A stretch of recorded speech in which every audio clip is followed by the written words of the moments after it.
Le Sony Bravia 5 est un téléviseur équipé d'un double tuner, ce qui est devenu rare. Il permet non seulement la télévision en différé et l'enregistrement des programmes, mais aussi le changement libre de chaîne pendant un enregistrement. Pour un téléviseur mini LED, l'appareil est assez cher et coûte actuellement chez Amazon et Boulanger, dans la taille de 55 pouces, près de 1 200 €, et dans la taille cinéma immersive de 65 pouces, environ 1 400 €.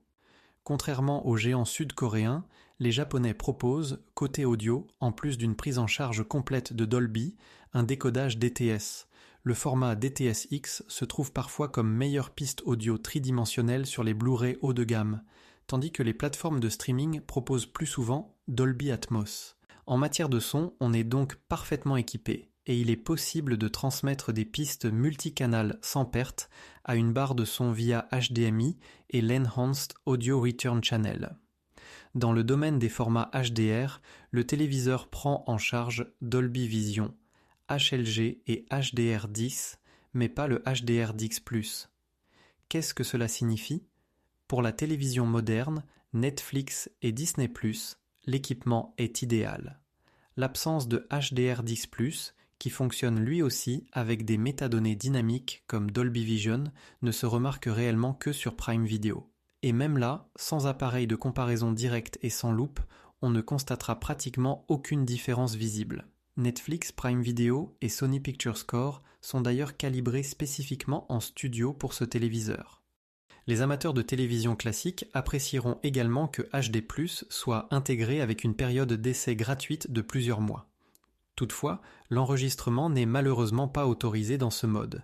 Les chaînes HD peuvent néanmoins être enregistrées sur USB en qualité SD. Le système d'exploitation éprouvé provient de Google et le Play Store offre un immense choix d'applications autour des services de rattrapage, des plateformes de streaming américaines ainsi que des fournisseurs français et allemands. Sans surprise, la luminosité sur l'ensemble de la surface dépasse celle des meilleurs téléviseurs OLED de l'année.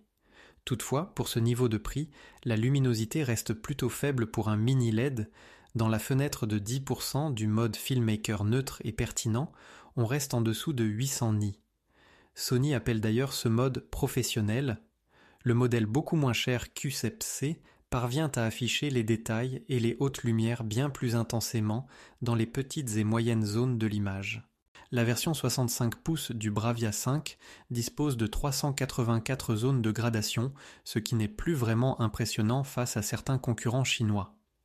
Certes, son prédécesseur X90L n'en proposait que 80 dans cette taille, ce qui représente une nette amélioration, mais cela reste techniquement dépassé par plusieurs rivaux. La couverture de l'espace colorimétrique est bonne, mais en HDR les couleurs se délavent plus rapidement à forte luminosité que sur le Q7C moins cher. Cette série ne dispose pas de Quantum Dot comme filtre coloré.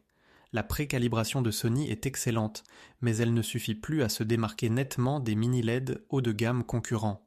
Plus l'environnement est lumineux, moins ses faiblesses sont perceptibles. En revanche, de forts reflets apparaissent lorsque le soleil éclaire directement l'écran depuis une fenêtre ou lorsqu'il est exposé à un éclairage de plafond intense. En contrepartie, le niveau de noir s'éclaircit à peine, ce qui pose problème sur certains téléviseurs Samsung. La stabilité des angles de vision est correcte. Plusieurs personnes peuvent donc s'asseoir légèrement de côté sans subir une perte excessive de saturation des couleurs. Pour les joueurs, le Bravia 5 est convenable, mais pas la meilleure option en termes de rapport qualité-prix.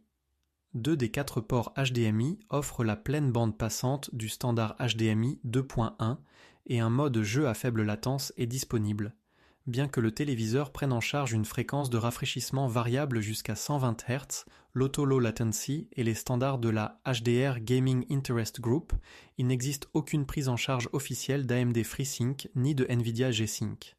La netteté des mouvements en jeu est plutôt inférieure à la moyenne pour ce niveau de prix. Que disent les magazines spécialisés ? Les avis sont majoritairement très positifs. Le magazine papier HDTV le recommande par exemple comme choix home cinéma et gaming. En interne, Sony le considère comme l'entrée la plus abordable dans la véritable catégorie home cinéma. Sur le plan sonore notamment, il n'a pas à rougir face aux séries supérieures. À l'intérieur se trouvent 2 haut-parleurs large bande universelle et 2 tweeters pour une puissance totale de 40 watts. L'équipement global est très moderne, incluant notamment le Wi-Fi tri-band jusqu'à 6 GHz ainsi que l'intégration de Google Cast, Apple AirPlay et Apple HomeKit. Le laboratoire de test du magazine Computer Build lui attribue la note scolaire 2+, en critiquant surtout le fait que seuls 2 ports HDMI sur 4 soient réellement adaptés au gaming complet. Quiconque souhaite connecter simultanément une PlayStation 5, une Xbox et un PC de jeu à pleine bande passante de 48 gigabits par seconde devra donc parfois changer de câble. Le grave est jugé un peu faible, ce qui est courant pour les téléviseurs fins, mais l'ensemble des performances audio et vidéo est considéré comme convaincant. Les nombreuses fonctions supplémentaires liées au double tuner, au décodage DTS et au changement de chaîne pendant l'enregistrement sont particulièrement appréciées. Ces 3 caractéristiques sont devenues très rares.